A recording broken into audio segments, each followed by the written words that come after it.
It's the ultimate survival fantasy. You against the horde. But let's be brutally honest. Most of you watching this would not make it through the first 72 hours. The fictional zombie apocalypse? Pure chaos. The realistic version, based on infectious disease spread, crowd panic, and civil collapse data? That's a nightmare. Forget the slow-moving shufflers. We're talking about a highly contagious, neurologically aggressive pathogen. A nightmare fusion of pandemic speed and rabies-like aggression. Data from real-world disasters suggests that within 3 days, infrastructure would fail, the military wouldn't be able to contain it, and the streets would belong to the infected. But you don't have to be one of the statistics. By the end of this script, we'll break down the true first 72 hours of collapse and give you the practical, science-backed roadmap to be one of the few who survive the initial wave. Let's set the scene. Not a comic book plot, but a modern city. Towers, subways, millions of people pressed together. Our zombie infection, let's call it strain P7, doesn't magically resurrect the dead. It's a hyper-aggressive, prion-like agent that travels fast. Incubation is terrifyingly short, starting as little as 4 to 8 hours post-exposure, leading to aggressive motor function and near 100% lethality. The patient zero isn't biting people in a dark alley. The first 100 cases are spreading it quietly through shared air and contact in crowded spaces. A hospital waiting room, a packed morning commute train, a ventilation system in a skyscraper. The speed of strain P7 means the authorities only recognize the crisis when it's already everywhere. The first official warnings will be hours behind the curve. This delay gives the contagion a devastating head start. Where are you right now? At your office? Deep inside a commercial zone? Or maybe you're at home, suburban and relatively isolated. This location determines your initial survival odds. Hour 1. The first wave of media reports drops. They are contradictory. A mass shooting at a transit hub, an unidentified neurological event at a major hospital. Most people dismiss it as localized crime or sensationalism. Mistake number 1, dismissing the early warning. You believe the crisis is somewhere else. You check social media for clarification instead of checking your emergency bag. This delay is fatal. By hour 12, the infected are highly visible. They look sick, but they are unnaturally fast and focused. The virus is moving exponentially. If you're stuck in a high-density area, the heart of the city, a major transportation hub, you are now trapped in an infection zone. Think about your commute. If the outbreak started during rush hour, you were likely bottlenecked in a choke point. Your car, your train, the elevator to your apartment, these are now high-risk, confined spaces. Hour 24, power grid instability. Cell service is patchy as towers get overloaded.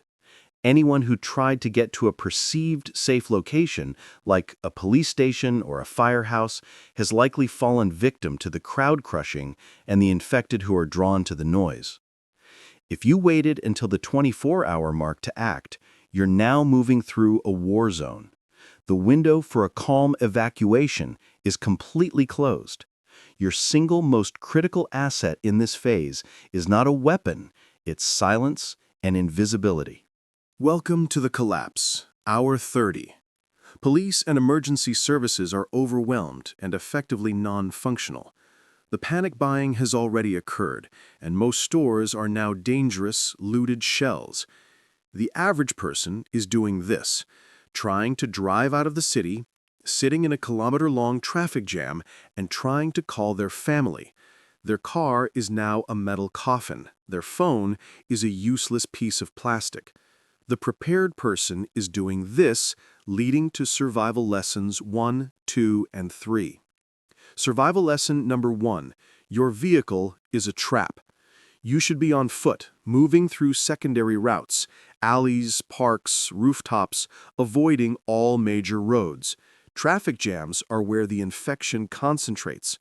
Survival lesson number 2, water is king. Dehydration and exhaustion will kill you faster than the infected. Focus your go bag on water, filtration, and calorie-dense food, not combat gear. Survival lesson number 3, do not go to the hospital. Hospitals are ground zero. They were the first places the sick went. Instead, aim for a smaller, secure building with limited entry points and existing water access, like a local public library or a high school.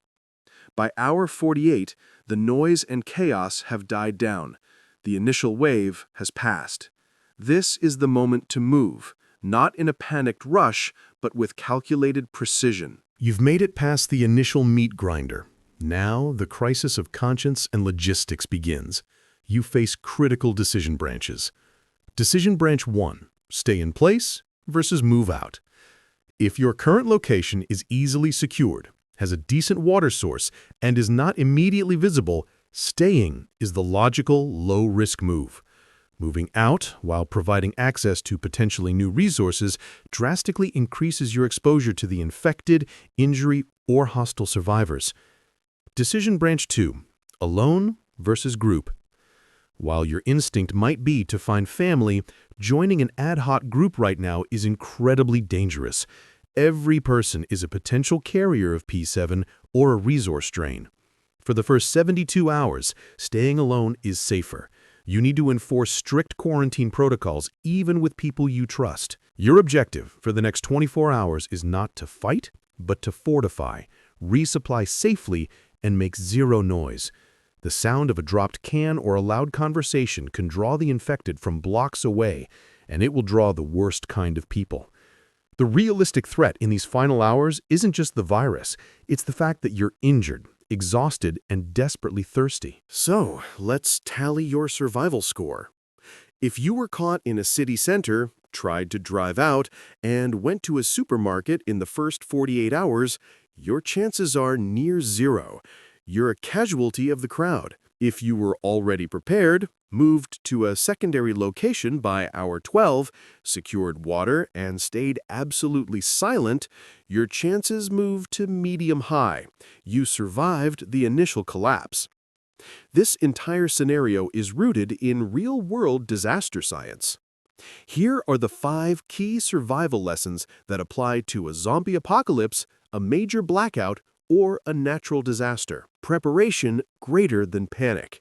Have a prepared, light, and functional go bag now. Act at hour 1, not hour 24. Your decision to leave or secure your location must be made before the authorities even declare a state of emergency. Water is king. Prioritize water and sanitation over food and weapons. Avoid the crowd. Main roads, public service buildings, and large gatherings are traps. Move quietly and alone. Silence is survival. Noise is a magnet for danger, both living and infected. The world doesn't end with a bang. It ends with a rapid, chaotic collapse of logistics. Surviving the apocalypse isn't about being a hero, it's about being a pragmatist. Did you survive the 72-hour test? Let me know where you were and what you would have done in the comments below. We break down the next 7 days of survival next week. Hit that like button, subscribe to Apocalypse Survival Academy, and ring the bell to make sure you're ready for the real end of the world.